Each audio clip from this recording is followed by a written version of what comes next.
υπάρχει ένα μικρό, τόσο δάγριο πουλί που η καρδιά του, το σοδούλα κι αυτή, ξεχύλισε από αγάπη και συμπόνια για το Χριστό και το φτέρωμά του βάφτηκε με το αίμα του εσταυρωμένου.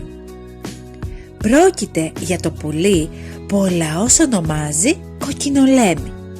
Την ημέρα που οι Ιουδαίοι σταύρωσαν τον Θεάνθρωπο στο λόφο του Γολγοθά, ο Κοκκινολέμης πετούσε γύρω από τον Σωτήρα.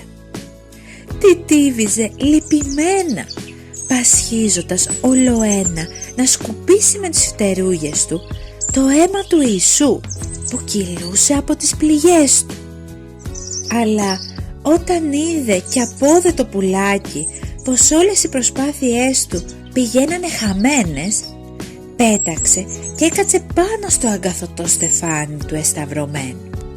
Του το είχαν φορέσει οι δήμιοι του, τάχα για κορώνα στο κεφάλι, για να τον γελιοποιήσουν και να τον εξευτελίσουν σαν ψευτοβασιλιά των Ιουδαίων.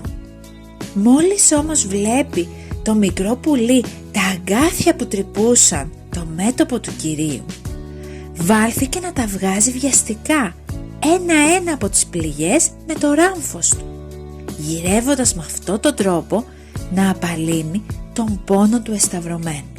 Όταν ο Κοκκινολέμης έβγαλε και το τελευταίο αγκάθι, το κεφάλι, ο λαιμός και το στήθος του πουλιού είχαν κατακοκκινήσει από το αίμα του Σωτήρα.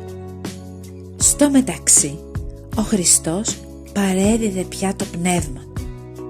Ωστόσο, πριν κλείσει για πάντα τα μάτια του, έριξε μια φευγαλαία τρυφερή ματιά στον μικρούλι φτερωτό φίλο του και του ψιθύρισε: «Σε ευχαριστώ, ας είσαι ευλογημένο».